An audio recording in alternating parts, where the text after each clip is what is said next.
안녕하세요. 배로 주고 말로 받는다는 걸 제대로 경험한 남자입니다. 누군가에게 사소한 호의를 베풀었을 때 그것이 다시 선의로 돌아온다면 그것만큼 기분이 좋은 일도 없을 겁니다.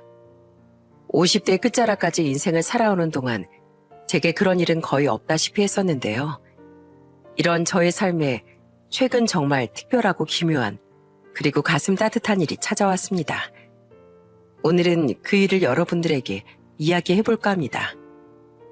어릴 적 저는 고소한 족발 냄새를 향수 삼아 성장했습니다. 저희 친할머니께서 시장 통해서 족발집을 운영하셨거든요. 그리고 부모님은 어린 저를 등에 업고서 할머니 가게에서 일손을 도우셨습니다. 할머니 가게엔 언제나 사람들의 발길과 웃음소리, 대화를 나누는 소리가 끊이질 않았어요. 아주 어린 시절은 기억이 나진 않지만 그 시절의 정겨운 분위기만큼은 기억 속 깊이 남아있답니다. 학철아, 배고프지? 헬미가 막 족발 삶았다. 우리 아기 먹기 좋게 살만 발라놨으니 맛있게 먹어. 어린 시절 대부분을 가게에서 보냈던 전 가게에서 나는 은은한 한약재 냄새와 족발 삶는 냄새를 제일 좋아했습니다. 그리고 저 먹으라고 따끈하게 족발을 삶아 손수 제 입에 넣어주시던 할머니도 정말 많이 좋아했어요. 부모님도 제게 넘치게 사랑을 주셨지만 할머니께서도 절 무척이나 많이 아껴주셨거든요. 가끔 가게가 한가해질 때쯤이면 절 무릎에 앉혀두시고 이렇게 말씀하셨습니다.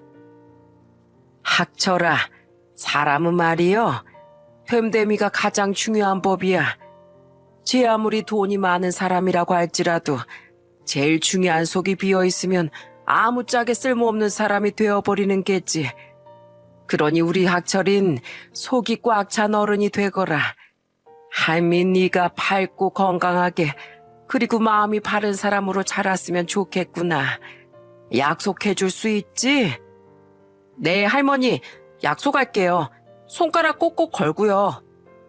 아이고, 내 새끼, 누굴 닮아 이렇게 사랑스러울꼬. 할머니는 하나뿐인 손자라며 절 무척이나 예뻐해 주셨고 사랑해 주셨지만 마냥 예뻐만 해주신 것도 아니었습니다.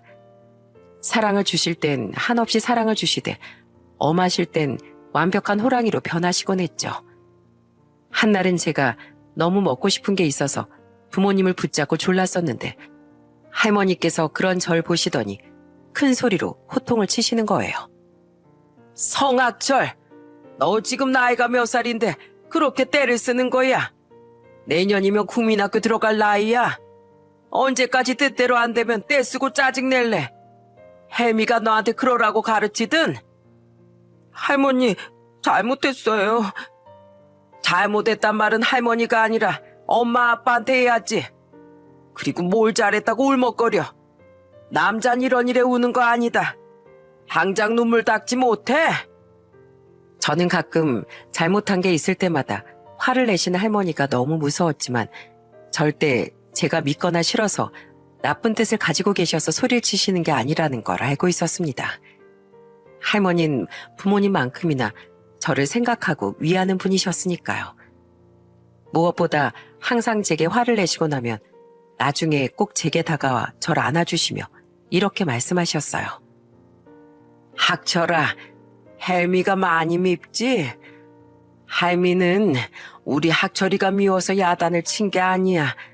다 잘 되라고 학철이가 좀 더 성숙해졌으면 하는 마음에 그런 거야. 아니에요, 할머니. 저 다 알고 있어요. 절 정말 걱정하고 아끼는 마음이 들어서 그러시는 거 감사해요, 할머니. 그렇게 정주고 사랑을 주고 제게 모든 걸 아낌없이 내어주셨던 할머니께선 제가 딱 중학생에 들어갔던 때 여느 때와 같이 가족들과 저녁을 먹고 잠자리에 드신 그 길로 세상을 떠나셨습니다. 할머니께선 마을 토박이셨기에 장례식장에 정말 많은 분들이 찾아와 주셨고 찾아와 주시는 분들마다 이렇게 이야기를 하시더라고요. 그래도 이 정도면 호상이다. 길게 살다 가셨어. 고생만 좀 덜 하셨으면 더 좋았을걸. 아이고, 그래도 먼저 가신 영감님 하늘나라에서 지금쯤 열심히 단장 중이시겠네. 몇십 년 만에 만나는 아내인데 이젠 그리워할 필요도 없이 두 분이서 꼭 붙어 계시겠구만. 비교적 긴 삶을 살고 떠나신 분들을 호상이라고 한다죠. 할머니의 연세도 90살이셨기에 많은 분들이 할머니가 돌아가신 걸 호상이라고 말했지만 저는 세상에 좋은 죽음은 없다고 생각했기에 할머니의 영정사진을 바라보며 하염없이 눈물만 쏟아냈습니다. 조금만 더 사시다가 제가 장가가는 것까지 보고 가시지. 뭐가 그렇게 급하셔서 그 흔한 작별 인사 하나 없이 떠나셨을까라는 생각뿐이었죠. 하지만 너무 슬퍼하기만 한다면 할머니께서 편히 올라가지도 못하실 것 같다는 생각에 슬픔을 꾹 누른 채 속으로 다짐했습니다. 어린 시절 할머니가 누누이 말씀하셨던 대로 속이 꽉 여문 그렇게 바르고 건강한 어른이 되겠노라고 말이죠. 그렇게 장례를 치르고 난 후 할머니께서 운영하셨던 족발집은 자연스럽게 부모님이 이어 운영을 하시게 됐습니다. 할머니께서 살아생전 항상 이렇게 말씀하셨거든요. 나중에 내가 늙어서 한줌 흙으로 돌아가거든 꼭 이 가게 팔지 말고 아범이 이어서 이끌어 나가도록 해라. 그동안 내 옆에서 일하면서 보고 배운 것들도 많을 테니까. 어머님 뭐 벌써부터 그런 말씀을 하세요. 무슨 말씀인진 잘 알겠는데 그런 건 나중에 아주 나중에 말씀해 주셔도 된다고요. 얜 내가 뭐 100년 만년 너희 앞에 있어줄 것 같으냐? 그냥 미리 이야기하는 게지. 아버지께선 당신이 돌아가시면 가게 팔지 말고 이어서 운영하라는 할머니의 말씀을 잊지 않고 그대로 영업을 이어나가셨습니다. 아버지께서도 할머니 옆에서 일한 시간이 꽤나 길었기에 가게를 운영하는 것엔 큰 어려움이 없었죠. 부모님은 가장 먼저 간판을 바꾸셨습니다. 무엇보다 2대째 내려져 오는 족발집이라는 걸 크게 강조하셨어요. 모름지기 2대째 내려져 오고 있는 가게라고 하면 가장 먼저 그래도 원조보다 못하지 않을까, 원조만한 이탄 없다고 하던데 이런 생각이 가장 먼저 드실 겁니다. 하지만 저희 부모님께는 전혀 해당되지 않는 말이었어요. 두 분 모두 할머니 어깨너머로 음식을 배워왔기에 족발을 문제없이 척척 삶아냈고 할머니가 돌아가신 이후로 찾아주신 단골 손님분들도 깜짝 놀랄 정도였죠. 이야, 아들이랑 며느리가 어머니한테 음식을 아주 잘 배웠네. 할머니가 만들어주신 거랑 아주 똑같은데 너무 맛있어. 내 말이 할머니 돌아가시고 자식이랑 며느리가 이어받았다고 해서 그렇게 큰 기대 없이 왔는데 완전히 기대 이상이네.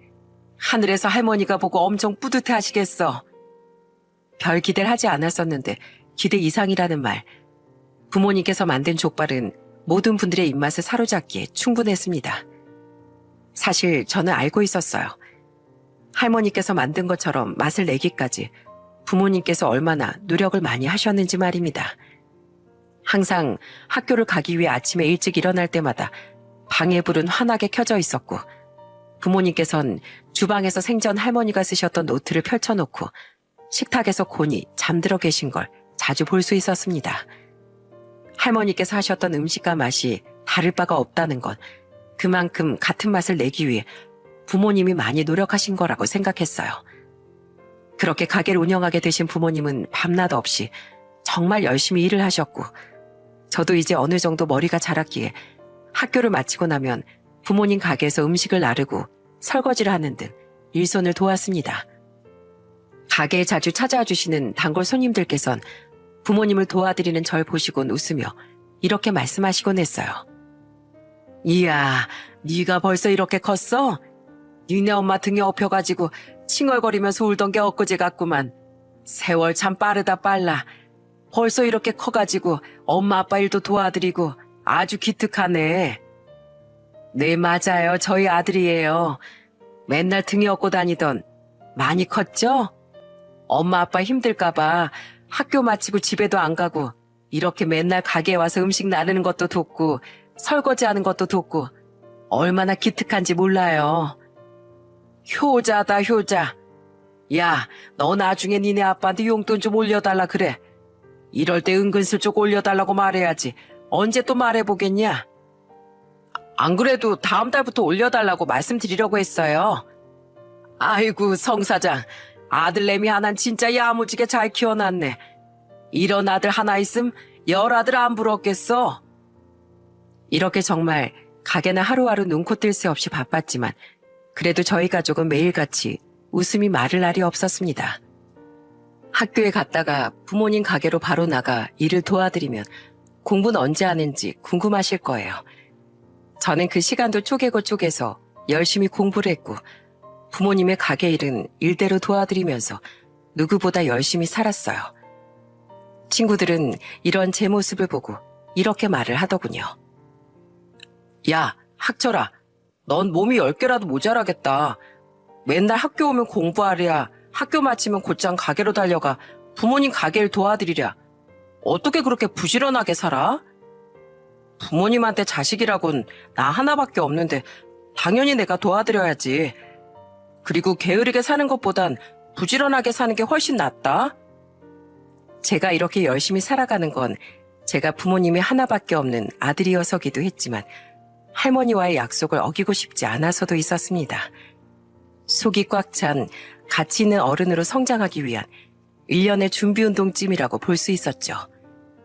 모두가 혀를 내두를 정도로 열심히 살아온 결과 저는 고등학교까지 무사히 마치고 서울권에 있는 좋은 대학에 진학할 수 있었어요.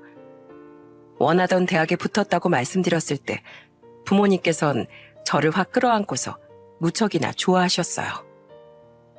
너 그 학교 꼭 가고 싶어 했었잖아. 아이고, 장하다 장해. 그렇게 열심히 공부한 보람이 있네. 우리 아들 기특해 죽겠어. 제가 공부를 열심히 하거나 잘난 게 아니라 다 어머니 아버지가 절 잘 키워주셔서 그런 거예요. 아이고, 아들. 엄마 아버지 앞에선 그런 겸손 안 떨어도 돼. 네 힘으로 대학을 간 거니까 순전히 네 노력이지. 우리 아들 정말 장하다 장해. 이 아빠가 한번 안아보자. 눈물까지 글썽이시며 얼마나 기뻐하시던지 세월이 많이 흘러버린 지금까지도 부모님께서 기뻐하시는 모습은 눈에 선이 남아 있습니다. 그렇게 저는 서울에 있는 대학을 다니게 되면서 집을 떠나 기숙사에서 생활을 하게 됐어요. 지역이 멀어지면서 자주 부모님 댁 그리고 가게에 들릴 수는 없었지만 그래도 기숙사에 있는 전화기나 바깥에 있는 공중전화를 통해 부모님께 자주 안부 전화를 걸곤 했습니다. 그리고 여름방학을 시작하면 짐을 싸서 고향으로 내려가 가게 일손을 도와드리면서 부모님께서 삶아주신 족발을 먹곤 했죠. 고향을 떠나 타지살이를 하는 사람들이 고향의 향수가 느껴진다. 이렇게 말하는 게 무슨 느낌인지 잘 몰랐는데 부모님께서 해주신 음식 같은 것들을 한 입 먹어보니까 그 말이 무슨 말인지 알겠더라고요. 서울은 무척이나 넓은 곳이었습니다. 제가 그동안 경험해보지 못한 것들을 누리기에 딱 좋았고 그냥 거리에만 있어도 청춘들의 활기를 몸으로 느낄 수 있는 곳이었죠.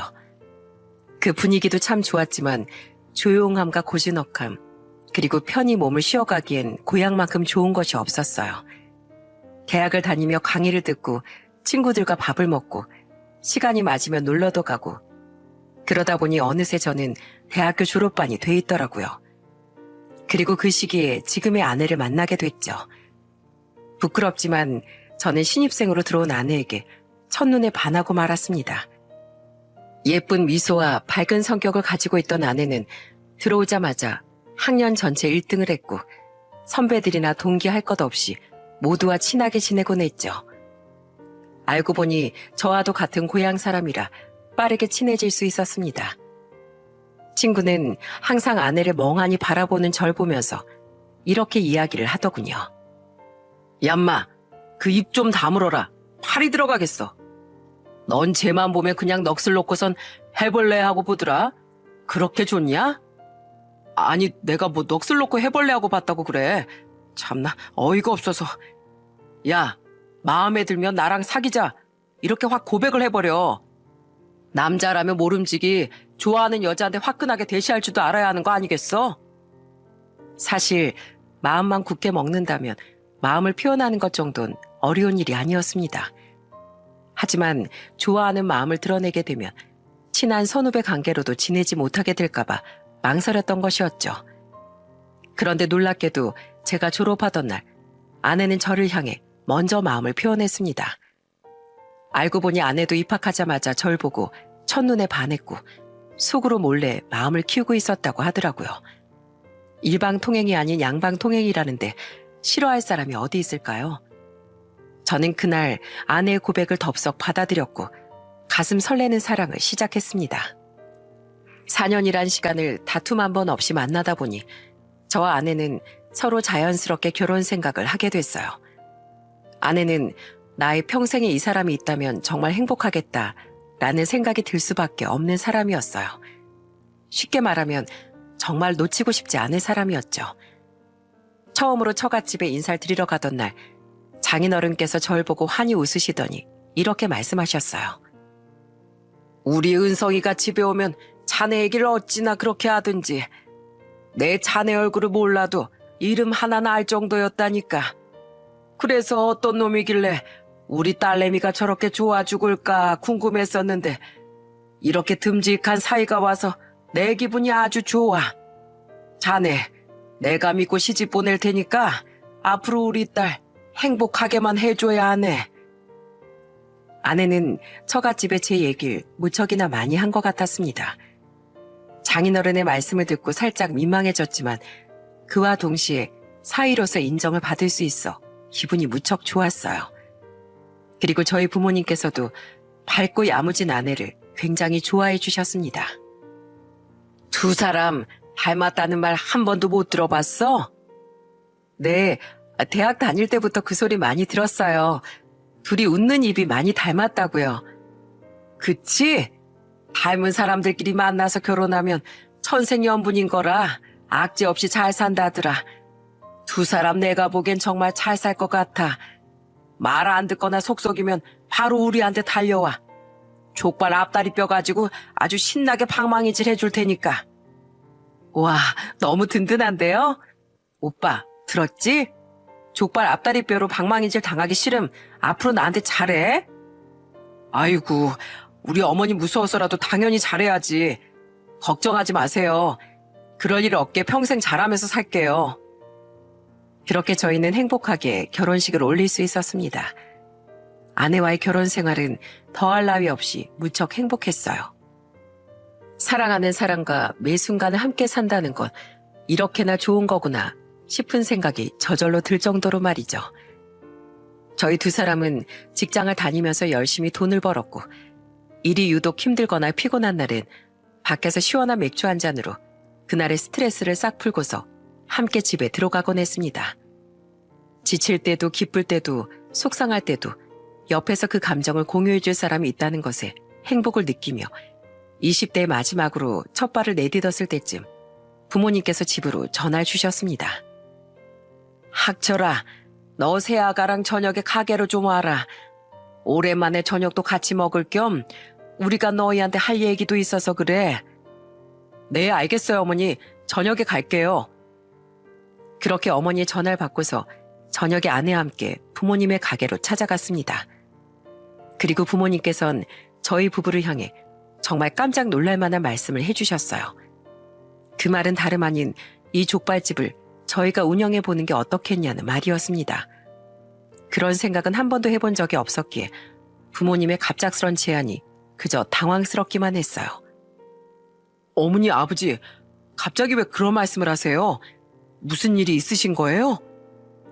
꼭 무슨 일이 있는 건 아니고 여기도 사람이 적고 뭐 나름대로 시골이라고는 하지만 그래도 여기보다 더 공기 좋고 물 좋고 산 좋은 곳으로 내려가서 살아볼까 싶다.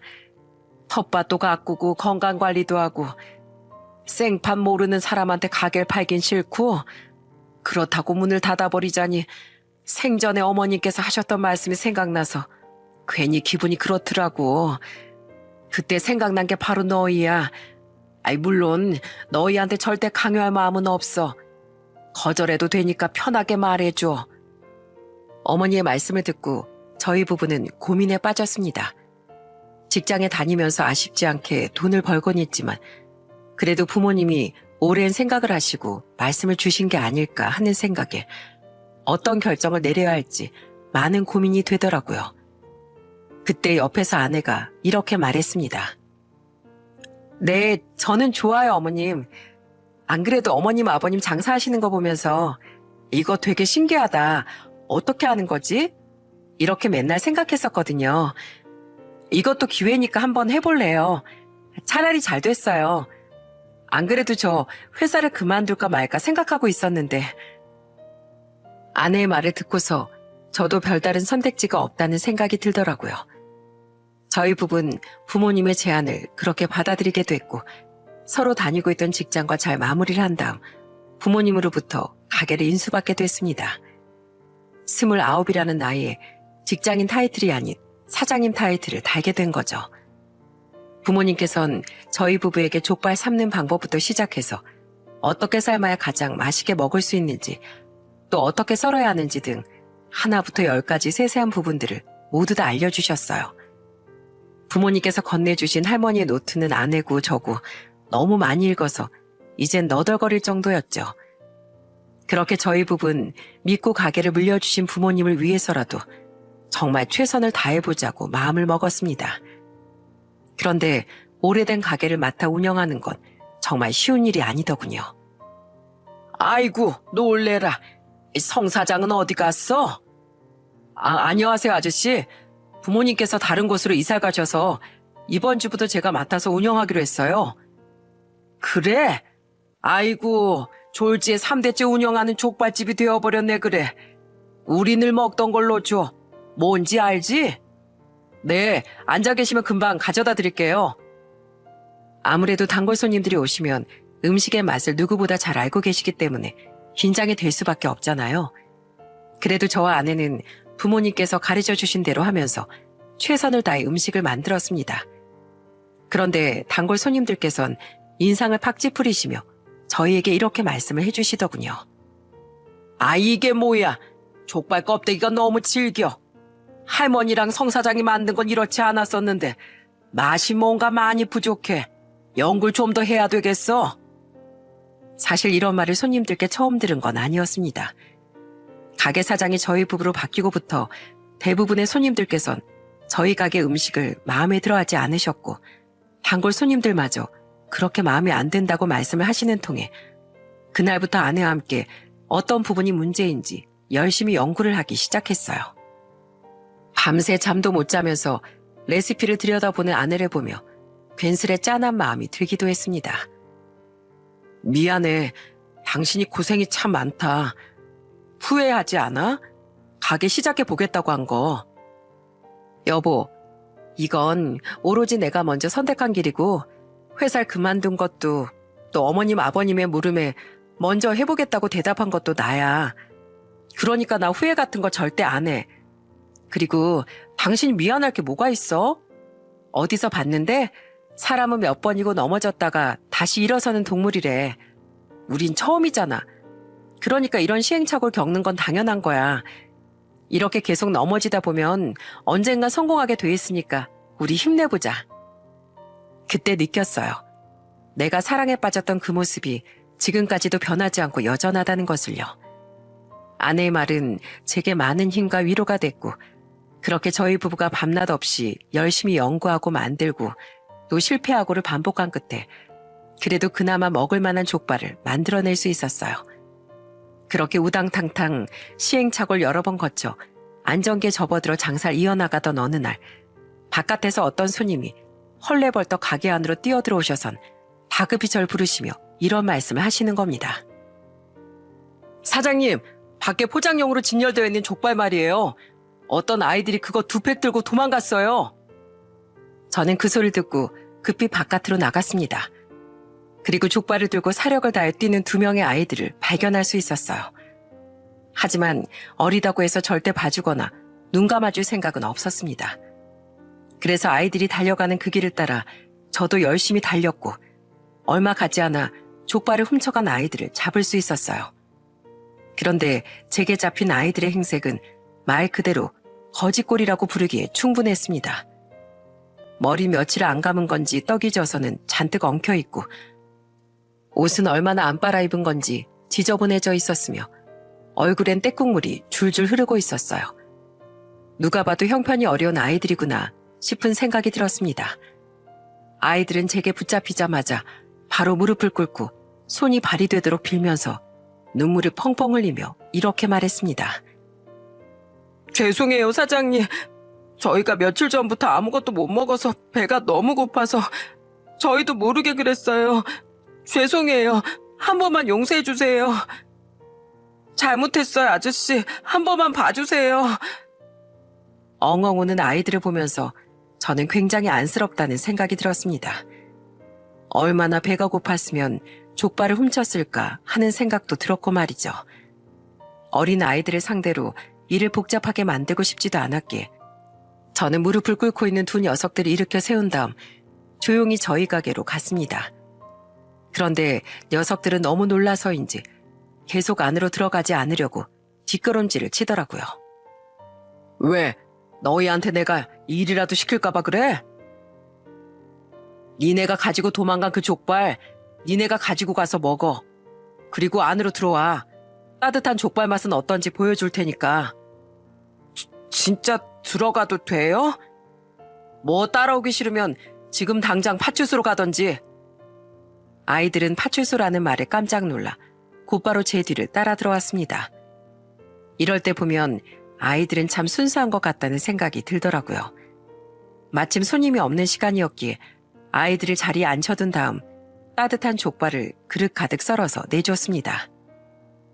며칠 동안 굶었다면서? 배 많이 고팠을 텐데 원 없이 먹어라. 우린 차가운 족발도 맛있지만 따뜻한 족발이 아주 맛이 기가 막히거든. 이거 저희가 먹어도 되는 거예요? 그럼 돈도 안 받을 테니까 마음 편하게 배부를 때까지 먹어. 제 말이 끝나기가 무섭게 아이들은 맨손으로 족발을 우걱우걱 먹어치우기 시작했습니다. 아이들이 먹는 속도를 보니 며칠 전부터 굶은 게 아니라 거의 일주일 전부터 굶은 것 같다는 생각이 들더라고요. 주방에서 조용히 저희를 보고 있던 아내조차도 깜짝 놀라 입을 틀어막고 있을 정도였답니다.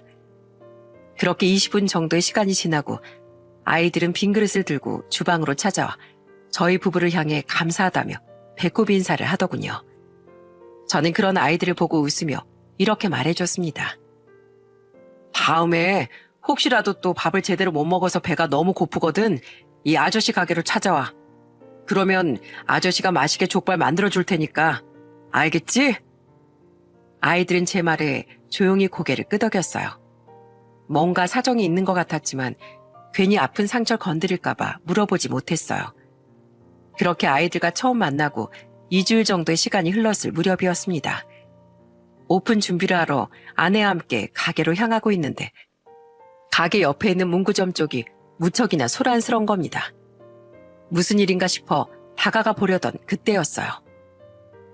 이 도둑고양이 같은 녀석들, 머리에 피도 안 마른 녀석들이 남의 물건 훔치는 것부터 배워가지고 너희 같은 녀석들은 아주 콩밥을 한번 먹어봐야 돼. 오늘 아주 잘 걸렸다. 문구점 사장님이 화가 가득한 목소리로 가게 안에서 누군가를 끌고 나오는 겁니다. 그런데 끌려 나오는 사람은 다름 아닌 저희 가게에서 족발을 훔쳤던 그 형제였어요. 저희 집 족발을 훔치다 걸린 지 얼마 지나지도 않았는데 또 다른 물건을 훔치다가 걸린 듯 보였습니다. 저희 부부는 일단 문구점 사장님을 말리기 위해 달려갔어요. 아이, 사장님, 우선 진정하시고요. 뭐 때문에 그러시는데요? 뭐야, 아이 족발집 성사장 아니야. 아니, 저 쥐콩만한 녀석들이 글쎄 우리 가게에서 지우개랑 연필을 훔쳐가려고 하잖아. 얘들아, 여기서 대체 연필이랑 지우개는 왜 훔치려고 한 거야? 없어서요. 아니, 연필이랑 지우개가 없으면 돈을 주고 사면 되지. 그거 얼마나 한다고. 저런 것들은 아주 초장에 싹을 팍 잘라놔야 돼. 얘들아, 너희가 잘못한 거니까 빨리 문구점 사장님께 잘못했다고 죄송하다고 말씀드려. 정말 죄송합니다, 사장님. 학교에서 써야 되는데 필기구가 하나도 없어서 그랬어요. 죄송해요. 다시는 안 그럴게요.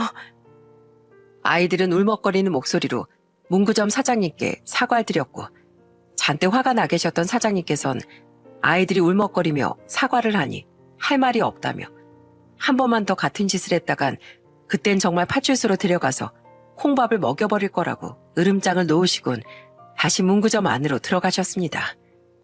저는 사장님을 따라 들어가 문구점에서 공책과 연필 그리고 지우개 등을 사서 아이들의 손에 쥐어줬습니다.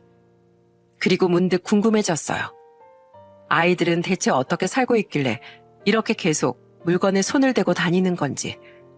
그래서 가게 열기까진 아직 시간이 조금 있었기에 일단 데려다 준다는 명목하에 아내와 함께 아이들의 집으로 향했습니다. 그런데 저희는 아이들이 살고 있는 집을 보고서 경악을 금치 못했어요. 거미줄이 잔뜩 쳐져 있고 쾌쾌한 냄새가 나는 지하방. 이곳에서 이 어린아이들 둘이 생활을 하고 있던 거였어요. 그리고 저희는 그곳에서 아이들에 대한 모든 이야기를 들을 수 있었어요. 제 이름은 강혜운이에요. 동생 이름은 강도훈이고요. 저는 9살, 그리고 동생은 8살이에요. 엄만 도훈이가 3살이 되던 해 집을 나가셨고 아버지는 얼마 전에 외국에 있는 공장에 일을 하러 가야 한다고 돈 많이 벌어서 올 테니까 기다리라는 말만 남기고서 짐을 싸서 나가셨어요. 그때부터 저랑 도훈이랑 둘이 이 집에서 살게 된 거고요. 세상에, 이렇게 열악한 곳에서 너희들이 어떻게 살아? 그래도 동생이랑 같이 누워서 잘 곳이 있다는 게 너무 좋아요. 이렇게 기다리고 있으면 언젠간 아빠도 오실 거고요. 해맑게 웃는 혜운이의 모습에 마음이 참 아려왔습니다. 두 형제들이 살고 있는 집을 보게 된 이상 가만히 지켜보고만 있을 수는 없다고 생각이 들더군요. 처음에 아내는 집안 환경을 보고 혜운이와 도훈이를 집으로 들이려고 했습니다. 그런데 아이들이 그러더라고요. 저희가 가게 되면 나중에 아버지가 돌아오셨을 때 많이 당황하실 거예요. 그래도 그렇게 먼저 말씀해 주셔서 감사해요. 아이들은 언젠가 돌아올 아버지를 이 집에서 기다리겠다고 했고 저희 부부는 아이들을 위해 정말 많은 부분에 도움을 줬습니다. 텅 비어버린 냉장고 안에 음식과 마실 것들을 채워 넣어줬고 아이들 옷과 신발 그리고 가방과 학교를 다닐 때 꼭 필요한 것들을 사주기도 했어요. 텅 비어있던 집안이 채워지면서 도훈인 그저 신기했지만 혜운인 저희 부부를 향해 감사함과 미안함을 표현하곤 했습니다. 죄송해요. 괜히 저희 때문에 사장님도 많이 바쁘실 텐데. 아니야. 전혀 죄송할 필요 없어. 대신 아저씨랑 이거 하나만 약속해 줄래? 네. 어떤 건데요? 아저씨는 너희 둘이서 얼마나 힘들게 살았는지 알아서 너네를 다 이해하지만 너희 일을 모르는 사람들이 보면 너희는 그저 어린 나이에 물건 훔치고 다니는 아이들이라고만 생각할 수 있어. 너네 바늘도둑이 소도둑 된다는 말 알고 있어? 지금은 작은 걸 훔치더라도 나중엔 큰 걸 훔치게 될 수도 있다는 뜻이야. 그러니까 다시는 남의 가게 들어가서 먹을 거나 물건을 훔치지 않기로 약속해. 꼭 필요한 물건이라면 이 아저씨 아줌마가 사줄 테니까. 약속할 수 있겠어? 네, 아저씨, 약속할게요. 다신 그러지 않을게요. 저희 행동이 얼마나 잘못된 행동인지 제대로 깨닫고 반성했어요. 죄송해요. 그래, 실수를 할 수는 있지만 실수가 반복되면 고의가 되고 고의는 또 다른 누군가에게 피해를 줄 수 있어. 그러니까 앞으로 다신 그러지 않기야. 그렇게 저희 부부는 혜운이와 도훈이를 마치 친자식을 키우듯 정성껏 돌봤고 아이들도 문구점 일 이후부턴 같은 실수를 반복하지 않았어요. 그런데 1년이 지나고 3년이 지나고 5년이 지나 혜운이가 중학교 교복을 입을 때까지도 아이들의 아버진 찾아오지 않았습니다. 아이들이 살고 있는 지하방은 겨울엔 난방이 되지 않아 완벽한 골방이었고 여름엔 장마 때문에 집에 습기가 차 마치 바닷속에서 숨을 쉬는 것 같은 느낌이 들 정도로 습했습니다. 언제까지나 아버지를 기다린다는 이유 하나만으로 이런 곳에 아이들을 살게 할 수는 없다고 생각했기에 아내는 혜운이와 도훈이에게 조심스럽게 물었죠. 얘들아, 아버지 돌아오실 때까지 아줌마 집에 가 있는 건 어떨까? 아줌마랑 아저씨가 아무리 생각을 해봐도 너희가 아버지만 기다리면서 이런 곳에 살기엔 너무 안 좋을 것 같다는 생각이 들어. 그럼 아버지는요? 아버지가 돌아오시면 어떡해요? 아버지가 돌아오시면 너희를 찾으러 오실 수 있게 문 앞에다가 가게 주소 적혀있는 쪽지도 붙여놓고 가자. 그럼 금방 보시고 데리러 오실 수 있으실 거야. 저희 부부는 아이들을 계속해서 어르고 달랬고 아이들은 계속 망설이는 듯 하더니 이내 조심스럽게 고개를 끄덕였습니다. 저 아내는 간단하게 쪽지를 남긴 후 현관문 앞에다가 떨어지지 않게끔 테이프로 여러 번 붙여놓았어요. 그날 이후부터 아이들은 저희와 함께 생활을 하게 됐어요. 다행히도 아이들은 저희 집에서 굉장히 적응을 잘해줬고 밥도 가리는 것 없이 정말 잘 먹어줬습니다. 그리고 아이들의 생일을 물어본 뒤 매해마다 생일이 돌아오면 생일 케이크와 함께 생일상을 차려주기도 했습니다. 처음 저희 집에 왔던 해의 겨울이 생일이었던 해운인 저와 아내가 손수 끓인 미역국과 찰밥, 반찬들을 싹싹 비우면서 연신 감사하다는 말만 반복했어요. 감사해요, 아주머니. 태어나서 저 생일밥 처음 먹어봐요. 항상 저랑 도훈이 생일은 아무것도 아닌 날이었는데. 어머, 무슨 소리 하는 거야. 세상에 빛을 보고 태어난 날인데 아무것도 아닌 날이라니. 이제부터 매년마다 이 아줌마가 혜운이랑 도훈이 생일 챙겨줄게. 미역국도 끓여주고 맛있는 케이크에 초 꽂아서 촛불도 불고 그러자. 저희 부부는 아이들의 아버지가 돌아오실 때까지만 아이들을 돌보자고 마음을 먹었습니다. 적어도 아이들이 성인이 되기 전까진 찾아와 주시겠지. 찾아와 주실 거야 하고 생각했던 것과는 다르게 아이들의 아버진 끝내 찾아오지 않았어요. 나중에서야 알게 된 사실은 아이들 아버진 아이들을 버린 거나 마찬가지였습니다. 왜냐하면 그 아버지라는 사람은 외국에서 다른 여자와 결혼한 후 거기에서 자리를 잡았다고 하더라고요. 한마디로 이 아이들을 한국에다 버려둔 채 타국에서 제2의 인생을 살고 있었던 거죠. 저희 부부는 이 불쌍한 아이들에게 희망을 주고 싶었어요. 어떻게든 성인이 될 때까지 이 사회에서 버려지지 않았다는 걸 심어주고 싶었습니다. 아직 꽃도 피지 않은 아이들에게 삶의 원동력인 물이 되어주고 싶었어요. 아이들이 외로울 때마다 어깨를 내어주고 아이들이 눈물을 흘릴 때마다 손수건이 되어주었죠. 그리고 경제적인 부분도 아끼지 않았어요.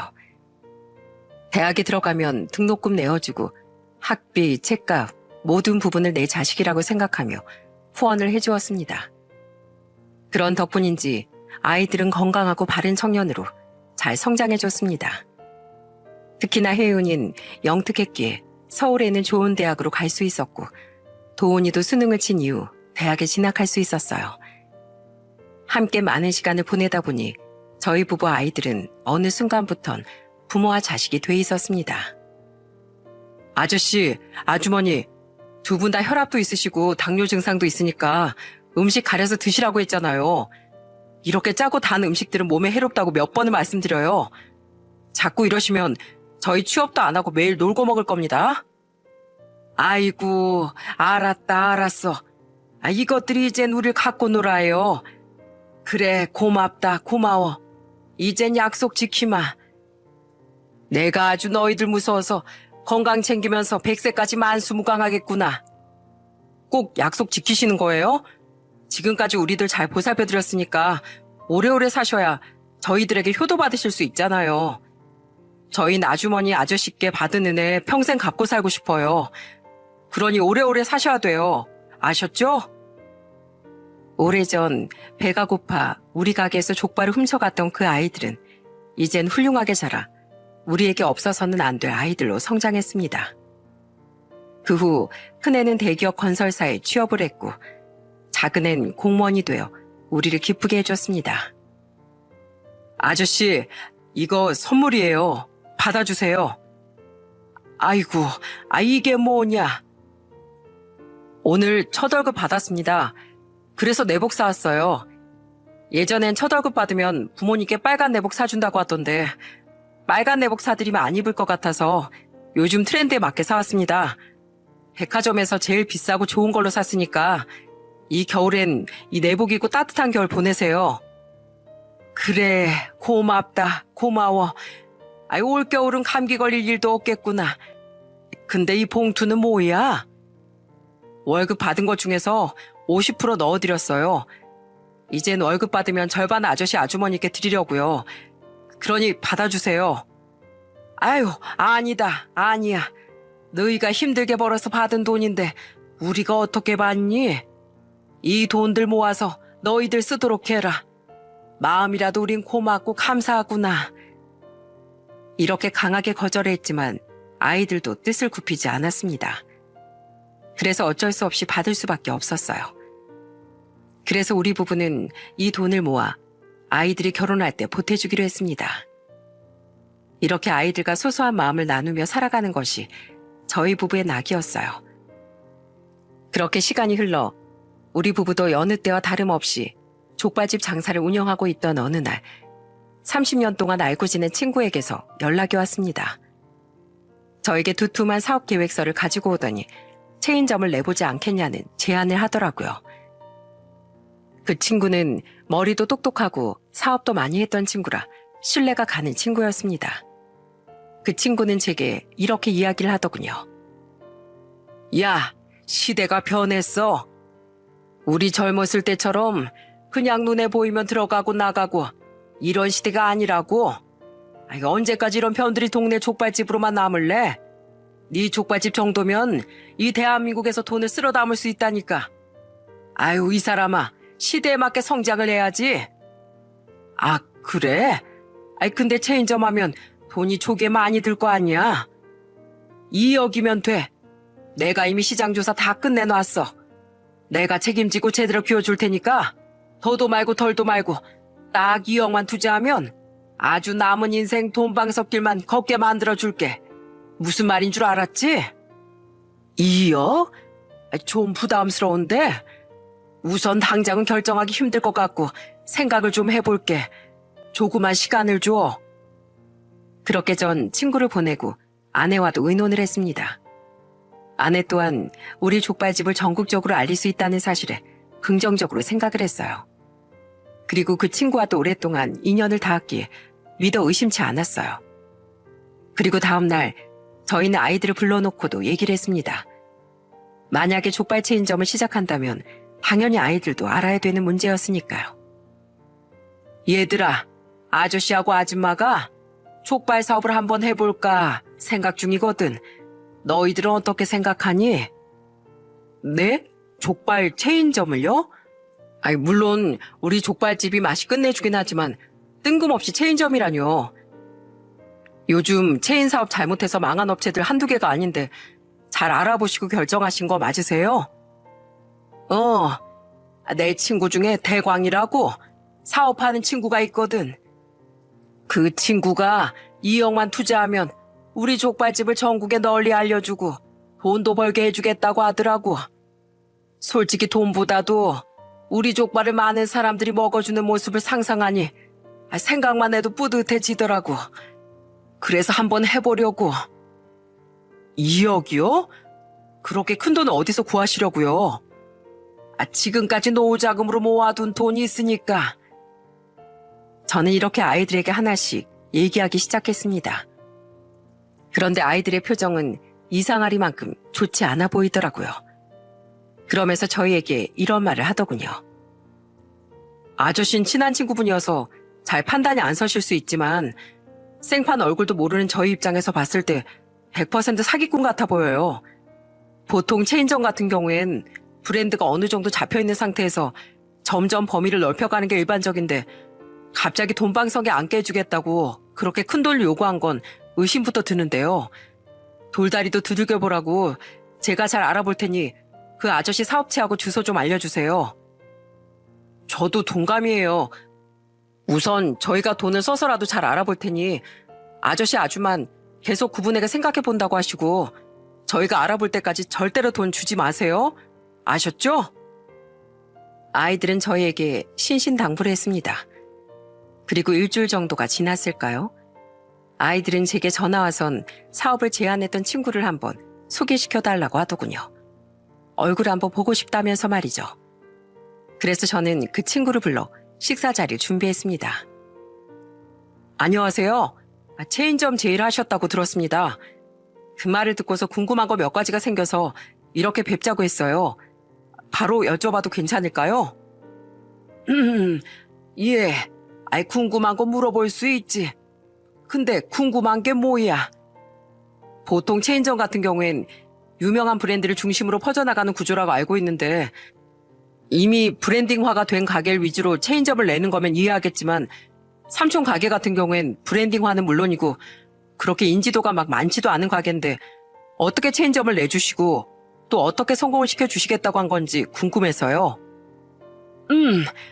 그건 내가 자신이 있으니까. 그리고 내 친구 족발집은 안 먹어본 사람은 있어도 한 번 먹고 안 찾는 사람은 없으니까. 그리고 난 이쪽에서 사업을 오래 한 사람이야. 말 그대로 전문가라고. 그러니 나만 믿으면 돼. 내가 우리 친구 족발집을 이 대한민국 곳곳에 보일 수 있도록 만들어줄 수 있어.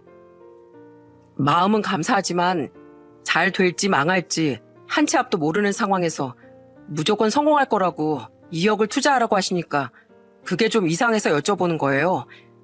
그 2억은 우리 아저씨에게 노후자금이나 다름없어요. 그 노후자금을 잘못 손댔다가 한순간에 망해버리면 우리 아저씨 노후는 안 봐도 뻔하잖아요. 그래서 말씀드리는 겁니다. 젊은 친구들이 말을 참 이상하게 하네. 그래서 내가 내 친구 상대로 망하게라도 한다는 거야 뭐야? 나 이 친구랑 30년을 함께한 사람이야. 그리고 내 친구가 부모도 아닌데 왜 이렇게 남의 집 일에 나서는 건데? 저희 부모 맞는데요. 비록 낳아주지는 않았지만 불쌍한 우리 키워주신 부모님 같은 분들이세요. 한 번도 아저씨 아주머니를 저희 부모가 아니라고 생각해 본 적 없습니다. 그러니 이 일에 낄 자격이 있겠죠? 뭐 그렇다면야. 그리고 사업을 하신다고 하셨죠? 저희가 조금 알아보니까 이미 회사는 지금 매년 적자에 허덕이다 문을 닫았고 세금도 많이 밀려서 통장도 압류된 상태이시던데 이런 상황에서 어떻게 체인점 사업을 해주신다는 겁니까? 저희가 다 알아봤어요. 당신은 저희 아저씨에게 돈을 투자받아서 그 돈으로 당신 필요한 곳에다 쓰려고 했던 거 아닙니까? 지금 사기건으로 경찰에 고소도 당한 상태인 건 왜 말씀 안 하셨어요? 우릴 바보로 하셨나 보죠? 저는 큰애의 말을 듣고 기절초풍하는 줄 알았습니다. 큰애는 사람을 써서 친구놈 뒷조사를 했는데 조사하는 과정에서 이런 말도 안 되는 일들을 발견했던 걸로 보였습니다. 아니 이게 무슨 말이야? 사기는 뭐고 사업 망했다는 건 뭐야? 자네 회사 사업이 망한 거야? 아니 그게 새로 회사를 창업하려고 잠시 문 닫은 거야. 신경 안 써도 되네. 말도 안 되는 소리 하지 마세요. 다 알고 왔습니다. 당신이 사기친 사람들한테 피해 금액을 갚지 못하면 교도소 갈 것 같으니까 저희 아저씨한테 사기치려고 했던 거잖아요. 그 2억으로 그 피해자들 돈 갚고 우리 아저씨 뒤통수 치려고 했잖아요. 우리 아저씨가 착하디 착하니까 이용해 먹으려고 한 걸 모른 줄 아세요? 꿈 깨세요. 우리가 이렇게 지키고 있는 한 당신 뜻대로 안 될 테니까 당장 여기서 나가세요. 결국 친구놈은 아이들에게 쫓겨나고 말았습니다. 그리고 몇 달 뒤 친구놈은 정말로 구속이 되고 말았어요. 돈이 급했던 친구놈은 절 이용해서 그 돈을 갚으려고 했던 게 사실로 드러났고 돈을 갚지 못한 그 친구는 결국 콩밥을 먹는 신세가 되었습니다. 알고 보니 그 친구는 제가 뒤통수를 맞고 사기를 당했어도 30년 우정으로 인해 제가 신고를 안 할까봐 이런 일을 벌인 걸로 보였습니다. 친구라는 관계를 이용해 법의 처벌을 피하려고 했던 그 친구를 보면서 정말 밑바닥까지 가면 우정 같은 건 없구나 라는 생각이 들더군요. 한때는 어깨동무라며 젊은 시절을 함께했던 친구가 이런 일을 벌였다는 생각을 하니 참 씁쓸하고 힘들었습니다. 그리고 저를 악의 구렁텅이에서 구해준 아이들에게도 참으로 고마웠어요. 아이들은 이번 일을 겪으며 도저히 안 되겠다며 저희들의 모든 것을 살펴주고 있어요. 그리고 한 가지 변화가 생겼답니다.